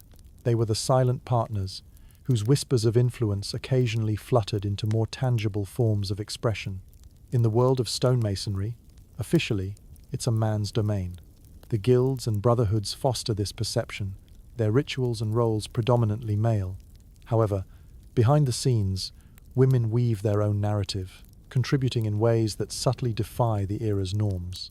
In the commune of your daily life, women hold the cornerstone of domestic responsibility, supporting families and preparing meals for weary carvers at the end of laborious days. This domestic sphere, while seemingly separate and relegated to silence, underpins the entire enterprise. Yet women are present on site too, often as assistants to their husbands or fathers, quietly absorbing the rhythms of work and learning the art in soft-spoken exchanges. Imagine a carver's daughter, her eyes wide with curiosity, trailing after her father on visits to work sites. Her fingers trace the stone crumbs left behind as she listens and learns, although societal constructs limit her from touching chisel to stone officially. Still, the stone's call is persistent, and she finds small moments perhaps when the site is quiet, or when her father's confidence lends her the courage to try her hand at the art she so avidly observes. Some women find ways to unofficially contribute directly. In family-operated workshops, the lines blur and roles mesh. They might carve small decorative elements or assist in refining tools, thereby integrating their touch into the final creation. Historians still argue about the extent of women's participation in crafting grand structures, but stories endure of daughters who continued family traditions in secrecy, or wives who finished commissions under their absent husband's name. The art is carried by bloodlines, and it is often the quiet encouragement and insight of women behind the scenes that inspire the chisels to dance, harmonizing ambition with patience. In the carved narratives gracing the cathedral facades, women occasionally find representation: Mary and Magdalene, saints and biblical heroines whose stories flash across stone, revealing influence even when anonymity pervades. Their faces bear expressions born of understanding, humility, and strength. In some tales, sculptors whisper of carving their beloved's likeness upon angels and saints, forever merging art with personal legacy. There is a joy, a shared satisfaction, in knowing that some women found agency in this silent partnership within the craft. Humor often bloomed in whispered tales shared in quiet kitchens or the shadowy corners of the workshop, like the one about a carver whose wife, an adept artisan in her own informal right, corrected his lines so subtly that even he had not noticed until unveiling day. And so, as night descends upon another day's work, you find deep appreciation for these unseen influences, realizing that beneath each stone lies a shared history, a testament to a shared journey. You ponder how many creations, celebrated though they were, bore silent echoes of women's artistry etched beneath the surface. The stars blink into their nightly configurations as you return home, considering the fortitude embodied in the women you know and the spirits they possess, a resilience reflected in every block, every silent corner, from chapels to cloisters. By lamplight, you find rest, reflecting upon this hidden narrative interwoven with your own. The quiet power of women is a reminder of how many stories are yet to be revealed in the lines and shadows of stone. Despite the perception of exclusion, their legacy survives and flourishes amid soft echoes of shared life. In dreams, you see tomorrow's stones take shape under lunar illumination, adorned with faces carved by countless hands both seen and unseen. Their visages echo praises sung in gentle secrecy, honouring a depth of artistry complemented, even crafted, by whispers carried onward, seated alongside yours in eternity's persistent tale. Amidst the grand arches and solemn facades of cathedrals, your hands occasionally stray to more whimsical endeavours, namely, carving the mysterious figures of green men. These enigmatic faces, bursting with foliage and greenery, pepper the stonework like mischievous spirits, carrying whispers of ancient lore and the mysteries of nature. Each carving represents a conduit to a world long revered, where myths mingle with spirituality, and every leaf imbues the stone with life's eternal cycle. As you begin to chisel the outline of another green man, you feel a connection to the myriad tales and superstitions that surround these figures. The green man's face, often depicted as human features peeking through leafy masks, invites the imagination to ponder realms beyond the tangible world. It is poetry in stone, a narrative entwined with Earth's resilience and the dance of renewal. These figures demand precision and artistry, for each vine and tendril intertwines to create a visage that is both human and otherworldly.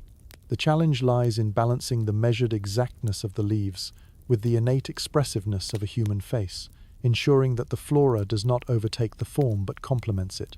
This dance between man and nature encourages you to delve deep into your artistic instincts, engaging a creativity as boundless as the very nature it mimics. The origins of the green man are as nebulous as the mist that veils the woods at dawn. Some say he is a relic from pagan times, a symbol of rebirth and the enduring fertility of the land, while others believe he guards against misfortune, a ward hidden in plain sight within holy structures. Historians still argue about his exact lineage. Was he a herald from pre-Christian beliefs adapted by medieval Christianity, or simply a representation of mankind's eternal bond with nature? Regardless of the theories, there's a magical allure to each face you carve, sparking reverence and curiosity. As you lean closer, refining the details of a tendril unfolding from the green man's brow, you can't help but smile at the humour these figures inspire. Amongst carvers, there's a shared jest that these men of greenery keep an eye on proceedings, ensuring that humour pervades solemnity, much like the jesters prancing through a serious court. Tales spread of carvers who swear they've caught a shadow of a blink or twist of a grin from their leafy ents when the sunlight touches just right. Yet, there's a reverence, too, beneath the laughter, a recognition that even amidst grand religious symbolism, these faces mark the union between the ecclesiastic and the earthly, bridging disparate worlds through ivy-veiled whispers. When you take a step back to admire your work, a quiet satisfaction rests within you, linked to the knowledge that the green man will gaze out across the centuries, continuing to evoke mystery and wonder. Through season after season, when flowers bloom and leaves fall, the green man endures, a testament to endurance and rebirth in the eternal cycle of the seasons. Beyond the reach of superstition, these carvings inspire a deeper reflection upon the interconnectedness of life, the symbiotic bond between humanity and the natural world.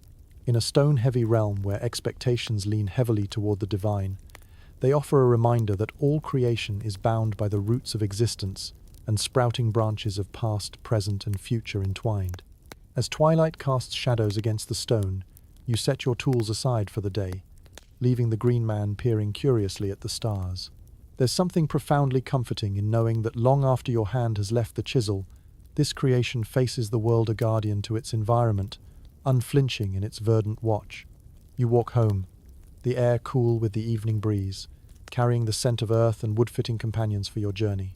Amidst the serenity, you reflect on how every leaf and every face you carve carries both mystery and messenger, testament to the world caught in the embrace of its silent sage. Laying down to rest under a firmament studded with distant lights, you let go of the day, carried into dreams by images of trees whispering secrets in their ancient tongue. As you sleep, the green man stands watch, an evergreen sentinel quietly observing the passage of time and mankind's fleeting tales written across the stars. As dawn approaches and bathes the stonework with its gentle glow, you find yourself amidst a tapestry of personalities, your fellow stone carvers, each bringing their unique flair and quirks to the worksite. The camaraderie and rivalries you experience are as much a part of your craft as the stone itself, infusing each day with a sense of community that enriches the otherwise grueling hours. Every morning, you gather with these craftsmen, sharing the weight of both tools and tales before the day's labors begin. The air is often filled with the scent of earth and the rumbles of laughter, as jesters among you playfully spar with sharp tongues as keen as any chisel. Beneath the light-hearted banter lies a camaraderie forged through shared trials and triumphs, witnessed within the span of stone and sweat. You observe your peers in action, noting the nuanced techniques that mark each craftsman's style. There's Gareth, who approaches every task with a meticulous precision, his movements akin to a dancer rehearsing an endless routine. You respect his dedication, yet his penchant for humility belies his true prowess, inspiring many, including you, to strive toward a higher standard. Then there's Hugh, whose boisterous laughter rings across the worksite like a belloways accompanied by grand stories of conquests and blunders, those shared tales brightening even the dullest of days. His skill with the chisel is rivaled only by his wit, and during moments of respite, his tales become shared spoils each tale, enriched by his endless embellishments. Historians still argue whether camaraderie among the artisans of stone was unequivocally beneficial or perilously poised at the precipice of competition. The truth treads a tender balance. Dance is a line etched invisibly within stone, much like the bonds tied amidst craftsmen. For every bond of friendship, there's an underlying current of rivalry driven by the ambitions to be recognized as a master in a guild that applauds collective achievement. Though you hold each other in respect, there are unspoken contests. Carving competitions spring up on occasion, contests judged by masters to see who can render a perfect archway or detail the finest ornamental frieze. The running commentary and antics during these impromptu contests breathe life onto the worksite. Upon the completion of one such competition, even Gareth laughs at his own imperfect cherub wings, and Hugh claims rightful victory with an exaggerated bow, executing a cherub so closely resembling his old favorite milkmaid. Under the shadowy canopies of vaulted projects, cooperation continues to evolve. It mingles naturally, blending competitive spirit with collective heart, ensuring that jests shared over breaks transition into shared advice when a peer struggles with the resilience of unforgiving granite. For you, it is this crafting reed of togetherness, interspersed with solitary labor, that fosters perfection both in craft and soul. As the sun paints the serene skyline beyond arches made more verdant by crumbling constraint, you share meals of bread and cheese amongst these companions, talks veering from the precision of chisels to the future that lies nestled within the soft folds of dreams. Between sips of ale and morsels of camaraderie, you set ambition aside along scrapsless rivalries, now tucked tenderly, sweep through like ethereal winds. The evening descends gently, showering the worksite in a cloak embroidered with motes of cooling dust. Some men filter out quietly, tending to families and fields beyond the call of stone, while others linger to share in more stories beneath a sheltering sky. It is during these times when friendships are truly cemented, where ambitions and rivalries are swept along with the shadowy path leading to the day's closure. You walk home under a constellation mirrored by stories, shared and secrets held like luminous gems, a sparkling conversation spun through the threads of history. The bonds you form while fashioning structures of stone grant a richness to life's fulfillment beyond mere mark and measure. Tonight, you rest with an understanding that your legacy isn't solely captured within the ledger. Stone's tales or soaring archesite lies entwined within these shared moments. The laughter and connections forged more solidly than the stone crafted by your hands. Dreaming, you find yourself amidst familiar faces, waking to another dawn where harmony and competition swirl under the banner of craft, encircling creativity, bound by companionship's enduring grace. Under the towering reach of sprawling stone arches, and within the tranquil cloisters where shadows play beneath the midday sun, there's an aspect of your work that breathes an unparalleled personal dimension. Stone carving as an art form of expression. Beyond the rigid expectations of patrons and the precise demands of architectural plans, there exists a quiet space where your individuality finds refuge and resonance.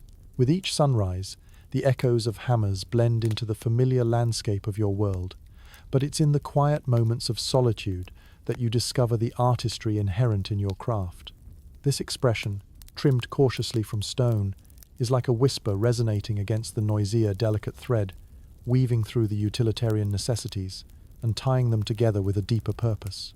Imagine tracing your fingers over designs that birthed somewhere within your mind's eye, flowing through the warmth of inspired hands onto the stone's welcoming surface tracing, with each movement, intentions and emotions captured immortal within granite and limestone. These carvings, often more private than public displays, may be tucked away, nestled within alcoves or subtle corners of grand cathedrals or courtyard columns. They are places where the world may see an embodiment of nature's art, but also where you can tenderly explore your own musings. Such works offer the legitimacy of hidden treasures, a leaf resting lightly on a vine, the serene profile of a family member masquerading as a saint, or whimsical creatures, adding an unexpected flourish where only you might imagine they belonged. Artistry is much more than the mastery of technique. It is a flower liquid brimming that moves through you, pooling within enclosures in the depths of stone, patiently revealing its presence while capturing a part of you forever. Each rock vaults life, echoes older visions anew, chiseled inspiration, breaths into static beauty, the philosopher's imagined thought. Historians still argue whether the line between craftsmanship and art converges or diverges entirely between skill and expression. The narrative ebbs present before your eyes. You're not merely a laborer, but an artist leaving enigmatic signatures in the history of a vast creation, an unspoken affidavit to your time spent shaping the contours of tales and towers. It's moments like these, sculpted softly through bone and earth, that grant a renewed significance to perceive new potentials. You imagine forging your path through mere whispers becomes subject rather than tacit return, wherein style emerges as truth, a role autographed by longing. Humor greets you, often, bent beside icons as you carve impressions caught in amicable quirky flourishes that reward careworn eyes with hidden delight. These flecks of whimsy sprout from imposing gravitas and insight for which only an earnest search might offer understanding or merit green. Even amid fervent ambition upon veiled visions soared, the stone's echo returns for a notion explored, offering sanctuary, offering solace. You respect its melody, a silent, ancient cadence within which creativity thrives unrestricted by boundary and reason upon sky. In evenings shaded by fading lights, you resist stone's closure to disentangle from day's shadowed labor, receding into memories woven between earth and sky. As you stand beneath spires honoring the sky, a delicate ripple of accomplishment courses through you. Your work captures more than repetition's loyal tempest. It is a testimony to the human spirit's capacity to innovate and inspire every grain of time's unfurling ribbon. Resting on soil's downtrodden trudge, you dream of celestial reach taken on day's arm, from sublime interstice to luminescent scores reveling, reflecting in moonlit whispers embrace. Those dreams permeate flowing breaths, accompanying heartfelt dreams across time's gentle map.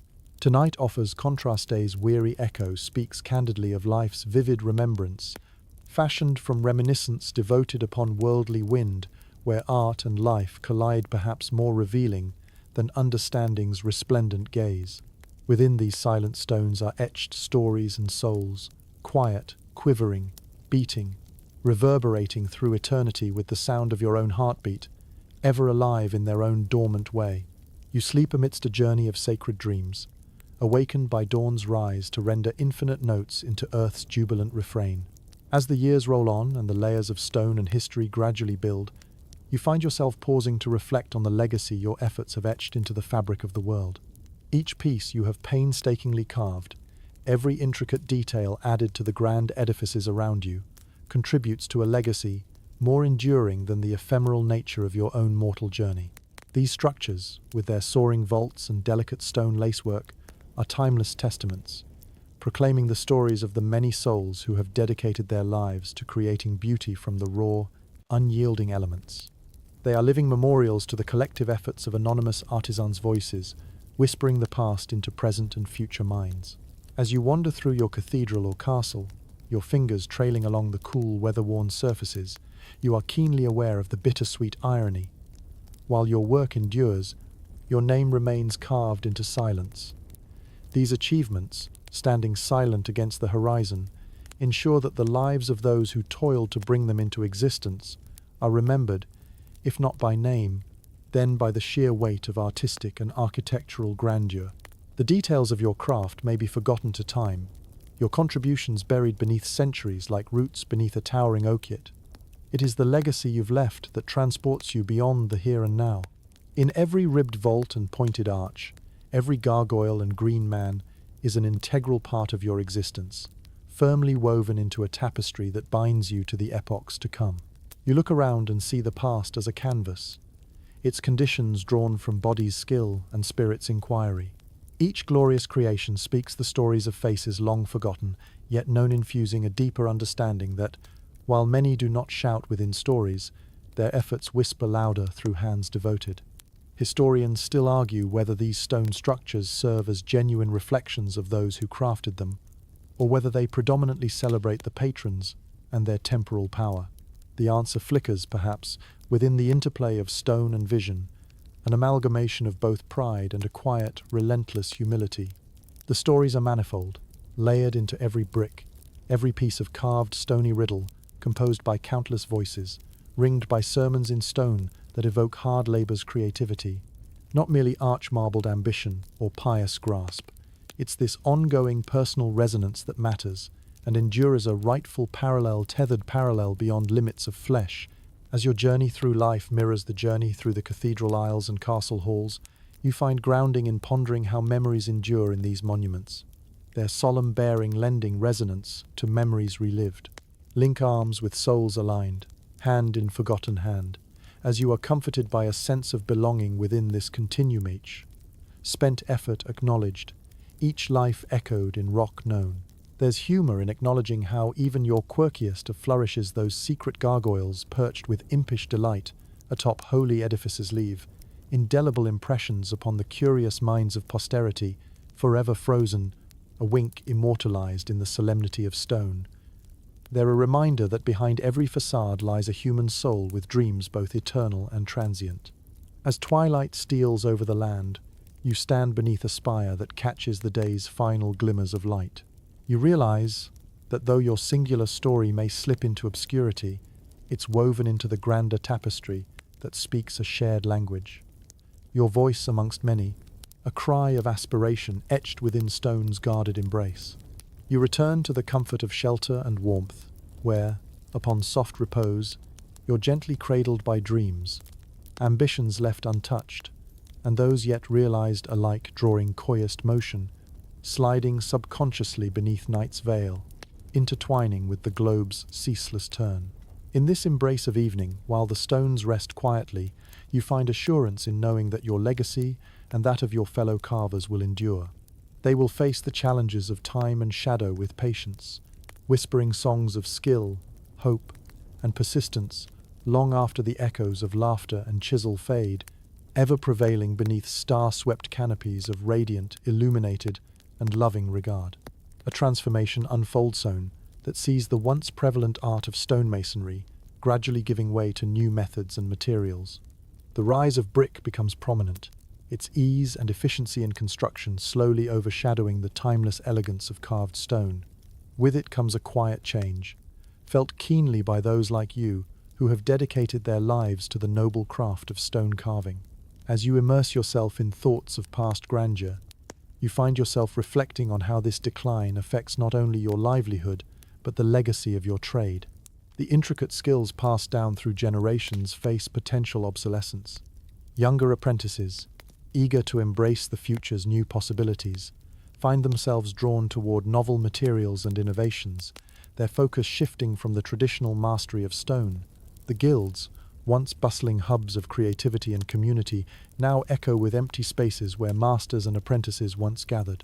Those who remain tell stories from the past, recounting the glory days of grand stone projects while acknowledging the inevitability of change. Silence fills these halls more often than in the past, a muted elegy for an art that has adorned the ages. Historians still debate the speed and breadth of this declinesome, viewing it as a natural evolution born from the pursuit of greater efficiency, while others lament the loss of artistry and the erosion of centuries-old practices.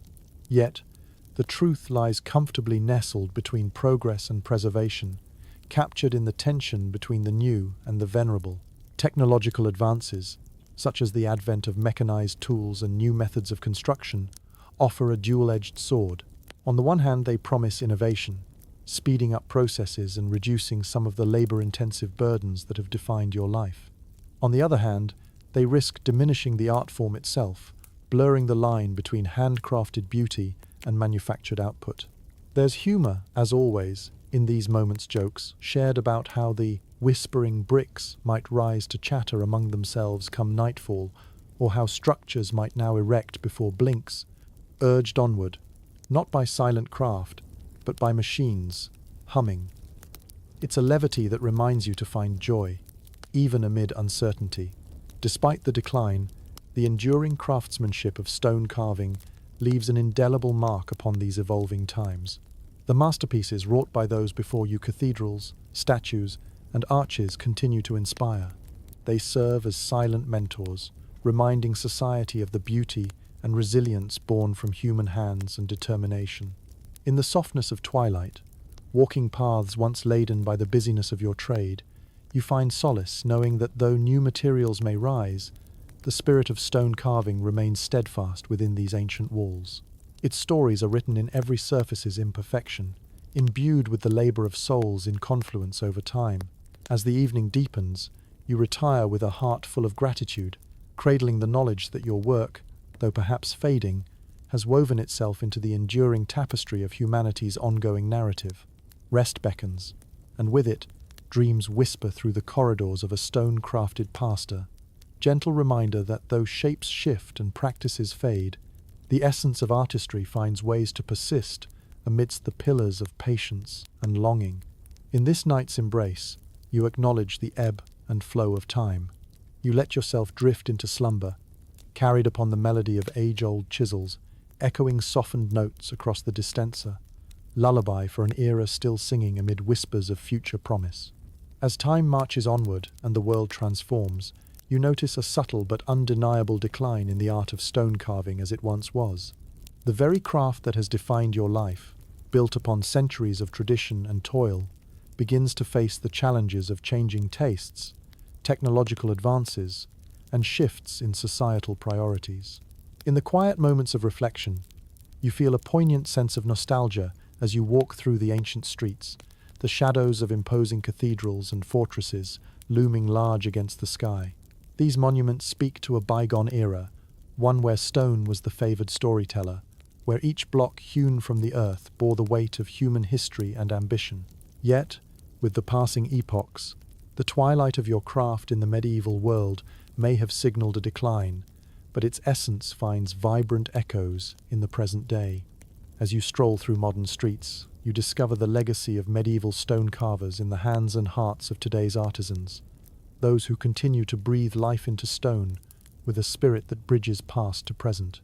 In today's world, the art of stone masonry, though less dominant, persists with a sense of quiet dignity. Modern stonemasons inherit centuries of craftsmanship, applying their skill to the restoration of historic cathedrals, preserving the edifices that you and your fellow carvers helped bring to life. The task of safeguarding history through these stones ensures your contribution remains palpable, tangible, amid the hum of modern-day life. Contemporary stone carvers, driven by similar passions that fueled their medieval counterparts, approach their work with an amalgam of old and new techniques. Advances in technology enable them to tackle intricate designs with precision that was once unimaginable, yet they still hold firm to the age-old traditions that define the soul of the craft. Their chisels may be complemented by lasers and other modern tools, but the heart where hand meets stone remains unchanged. In the workshop, the familiar scent of stone dust fills the air, mingling with the vibrant hum of activity. Here, the apprentices carry forward the pious knowledge, suffering the same calluses and honing their skills under masters who themselves stand upon the shoulders of giants. The resilience of the craft is rooted in history's rhythmopulse, set in motion by generations past and present alike. This melding of ancient and modern often sparks humor among today's carvers, who jest about the possible embarrassment of their medieval predecessors, witnessing some contemporary practices like the use of power tools or robotic aids. What would the old masters think? They laugh, while contemplating the balance between tradition and progress. Modern artisans continue to explore innovative designs, pushing boundaries while maintaining reverence for the detail and beauty that ancient stone carvers instilled. You see evidence of this legacy in public sculptures, memorials, and buildings that bear stone's imperishable hallmark, captivating echoes of the past. Historians still ponder whether today's stone carvers possess a similar spirit, or if the craft has evolved into something else entirely, influenced by different artistic movements and materials. Yet, the very essence of the Tradia love for stone's permanence, its ability to capture and convey the intangible, remains a profound constant. Throughout cities, the echo of chisel strikes may have grown faint, yet the result speaks louder than ever, enduring beauty, rising skyward, a testament to the enduring legacy you and so many craftsmen have passed down through the ages. As contemporary society pauses to appreciate these stone wonders, they unknowingly engage in a dialogue with the past, bridging centuries with appreciation and understanding. In quiet moments, there is a comfort in knowing that your craft, though transformed, continues to influence and inspire. The medieval stone carver's soul persists into modernity, reimagined but abiding, as a living testament to human dedication and creativity. As night settles upon the world, the stars above twinkle as constants in an ever-changing sky. You find yourself reflecting on the journey of your craft, the echoes it leaves across time and space. Each carved surface, each chiseled note from ages gone by, joins the chorus of eternal creation. So, you drift into a peaceful slumber, dreaming of hammer strikes echoing in harmony across eras, dreaming of stones that feel as much as they endure, a timeless conversation, whispering gently through centuries of artistry that, despite evolving, will never truly fade from memory's embrace. In the hushed reverence of today's cathedrals and the quiet majesty of ancient castles, there lingers a romanticized notion of the medieval craftsman, stoic artisan, laboring tirelessly in the glow of torchlight, carving beauty from raw stone with a skill that seemed almost otherworldly. This mythos has woven itself into the fabric of our cultural understanding, creating an idealized image that both attracts and eludes. As you ponder this romantic vision, you can't help but chuckle at the disparity between the myth and the harder truths of daily life, experienced by a medieval stone carver. The reality, often harsh and unforgiving, is a far cry from the idealized fantasy. The daily grind, marked by physical strain, inconsistent pay, and the relentless press of time, contrasts sharply with the notion of a serene artisan diligently crafting works of art. The image of the lone craftsman toiling out of sheer passion overlooks the more mundane motivations and challenges that defined your days. Survival was a primary concern, constant, pressing weight amid the artistry. Each stone chipped away was driven not just by the spirit of creativity, but by the necessity to earn one's keep and provide for family. Romanticizing the past glosses over the intricacies and harsh realities, turning a blind eye to the hardships that fueled each artistic endeavor. There's humor, too, in how the grit of centuries past is overlooked in favor of a gilded narrative. Your fellow craftsmen would likely laugh at the mythic painting of their Levisa, whimsical pastiche, embroidered with disconnected notions of medieval chivalry and grace. In jest, they might play along, donning imaginary laurels, or pretend contemplatively chiseling masterpieces by the whims of idle fancy. Historians still debate whether this rosy picture does a disservice to the true nature of the craft. Some argue that it's merely an incomplete perspective that, while inspiring, neglects the personal sacrifices and societal factors that converged to create each masterpiece. Others posit that perhaps it's the surviving legacy, the breathtaking art and architecture, that encourages such idealism, inviting imaginations to transcend time and hardship. The path of a stone carver, though fraught with challenges, was also one infused with moments of undeniable beauty and artistry. It required creativity, harmonized with meticulous skill, and the ability to see beyond the rough facade of stone to the potential hidden within. These elements remain as true today as they did centuries ago, reminding the artisan, past and present, that art is born from labor, perseverance, and vision. As you trace the patterns carved into the stone with your thoughts, you come to appreciate the balance, recognizing both the harsh realities and luminous moments of genius imbued in each creation. You see your life not as a mythic ideal, but as a testament to resilience, the strength to illuminate the world with monument and mystery. This reflection is not to diminish the romance of stone carving, but to enrich it. By acknowledging the fullness of your endeavor, you deepen the narrative, grounding the fantastical in reality. Embracing both shades, you find honor and pride, knowing that through spirit and sinew, your craft tells stories far grander than myth could ever conjure. As the evening sky draws its curtain of stars over a tapestry of stone silhouettes, you walk homeward, your heart lightened by the understanding that your story is no less vivid for being real. The myths may shimmer, but it's the truth that endures, the beauty found within life's nuanced tones, as carved by the artful hands of history. Slipping into sleep, you nestle with a steadfast peace, wrapped in the dreams of a craftsman's truth, its jagged edges and resplendent triumphs. In dreams, you see the stones glinting softly beneath the moon's watchful gaze, graced by centuries of endeavor, the echoes of your chisel, and the songs sung through silent stone. As you reach the twilight of your craft, a quiet reflection permeates each movement, the culmination of years working with stone converging into a serene understanding of what it all has meant. Each monument sculpted, every arch perfected, has contributed to a tapestry of human history, told not just in grandeur, but in each delicate detail coaxed from rock. As you look back on the journey, an awareness settles upon you, an appreciation for the interplay of survival, creativity, and persistence that marked your path. It was never just about the stone, but about what it represented: the endurance of spirit, the translation of vision into reality, and the notion that even the harshest materials can yield profound beauty.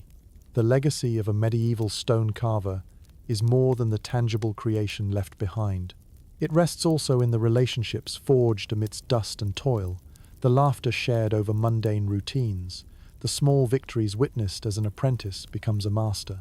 Each memory forms a brick that constructs the walls of your life, underpinning every structure your hands have brought into being.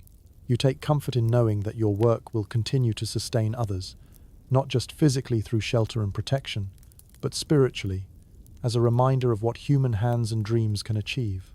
Future generations will walk among these structures, tracing fingertips along the same carvings you once did, drawing inspiration from the stone's steadfast existence.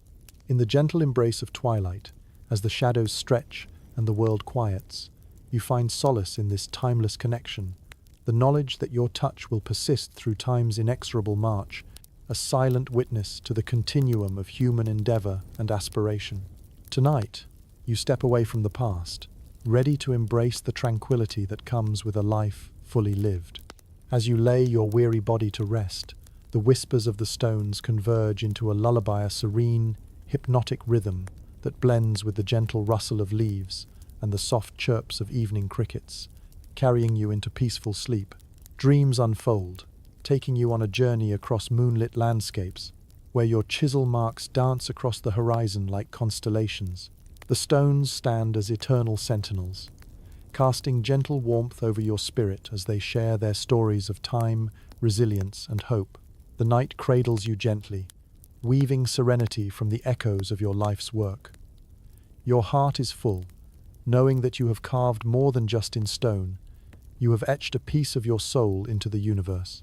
As the rustle of night's breeze harmonizes with the soft footfalls of centuries gone by, you allow yourself to drift out with the tide, carried across waves of gentle dreams and whispered promises, secure in the knowledge that you have contributed meaningfully to this grand expanse of time.